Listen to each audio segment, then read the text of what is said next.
अलंकार। इस वीडियो में हम अलंकार पहचानने की ट्रिक देखेंगे उदाहरण सहित। तो चलिए सबसे पहले हम अलंकार की परिभाषा जान लेते हैं, उसके बाद हम आगे बढ़ेंगे। काव्य की शोभा बढ़ाने वाले शब्दों को अलंकार कहते हैं। ठीक है, जिस प्रकार से मनुष्य की शोभा आभूषण पहनने से बढ़ जाती है, ठीक उसी प्रकार से काव्य की शोभा अलंकार से बढ़ जाती है। ये मुख्यतः दो प्रकार के होते हैं।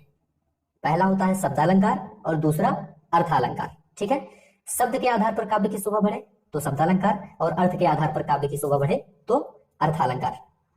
अब देखिए सबसे पहले हम शब्दालंकार को देखेंगे। इसके अंतर्गत जो मुख्य अलंकार एग्जाम में पूछे जाते हैं सिर्फ उन्हीं की बात करेंगे इसमें। ठीक है, तो पहला आता है अनुप्रास अलंकार। ध्यान से देखिए, जब एक ही वर्ण की बार बार आवृत्ति होती है, शब्द की नहीं, एक वर्ण की आवृत्ति होती है। जैसे कुल कानन कुंडल मोर पखा उर्पे बनमाल विराजत है।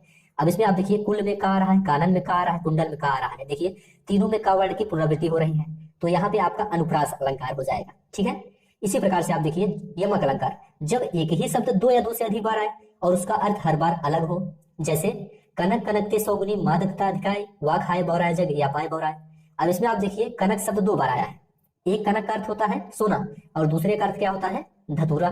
तो इस प्रकार के वाक्य आए तो वहां पे यमक अलंकार होता है। ठीक है, इसमें एक शब्द दो या दो से अधिक बार आता है यमक में, और अनुप्रास में एक ही वर्ड बार बार आता है।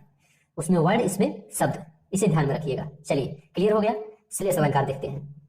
जहां एक ही शब्द से दो या दो से अधिक अर्थ चिपके हो, जैसे चरण धरत चिंता करत फिर चितवत चंगोर सुवरन को ढूंढत फिरत कवि व्यभिचारी चोर। इसमें देखिए सुवरन को कवि व्यभिचारी चोर तीनों ढूंढ रहे हैं।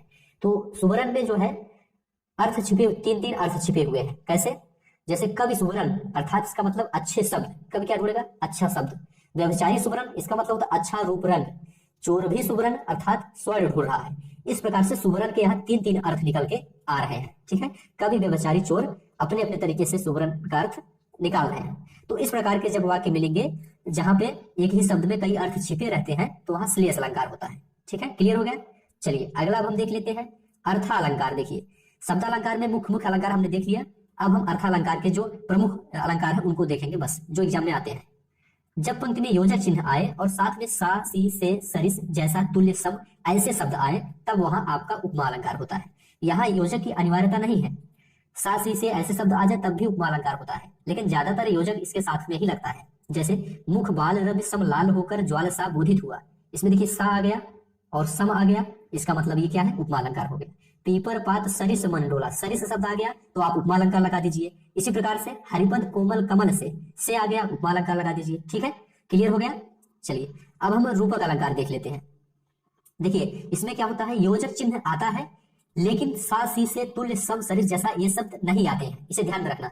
रूपक अलंकार आप तभी पहचान पाएंगे जिसमें सिर्फ केवल योजक चिन्ह आए, उसमें सा सी से तुल्य ऐसे शब्द ना आए। जैसे सिर झुका तूने नियत की मान ली यह बात स्वयं ही मुरझा गया तेरा हृदय जलजात, योजक चिन्ह आ गया, आप रूपक अलंकार लगा दीजिए। चरण कमल बंदो हरे, योजक चिन्ह आ गया, रूपक अलंकार लगा दीजिए। सिर्फ योजक चिन्ह रहे, उसमें सा सी से ऐसे शब्द ना आए तो रूपक हो जाता है। ठीक है, और अगर सा सी से योजक के साथ आते हैं तब आपका उपमा हो जाता है। क्लियर हो गए दोनों। चलिए अब हम अगला देख लेते हैं उत्प्रेक्षा अलंकार। जब किसी भी वाक्य रचना में मानो आ जाए, मनु आ जाए, मनो आ जाए, मनहु आ जाए, जानो जनु जन्म ज्यो ऐसे शब्द आए तब आपका वहां पे उत्प्रेक्षा अलंकार होता है। जैसे उस काल मारे क्रोध के तनुकापने उसका लगा मानो हवा के जोर से सोता हुआ सागर जगा। देखिए मानो आ गया तब आप उत्प्रेक्षा लगा दीजिए। अगला देखिए सोहत ओढ़े पीतपट श्याम सलोने गात मनहु नीलमणि शैल पर आता परयो प्रभात। मनहु आ गया तब आप उत्प्रेक्षा अलंकार लगा दीजिए। ठीक है, क्लियर हुआ। मानो आ जाए, मनु आ जाए, मनहु आ जाए ऐसे शब्द आ जाए तो वहां पे उत्प्रेक्षा होता है। चलिए एक क्लियर हो गया। अगला आप देख लेते हैं अतिशयोक्ति अलंकार है। जब किसी बात का बढ़ा चढ़ाकर वर्णन किया जाए, ठीक है, बढ़ा चढ़ाकर वर्णन किया जाए तो वहां अतिशयोक्ति अलंकार होता है।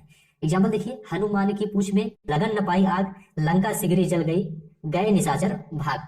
अब आप इसमें देखिए इसका अर्थ है कि हनुमान की पूछ में आग नहीं लगी थी, लगन न पाई आग, आग लगने से पहले ही लंका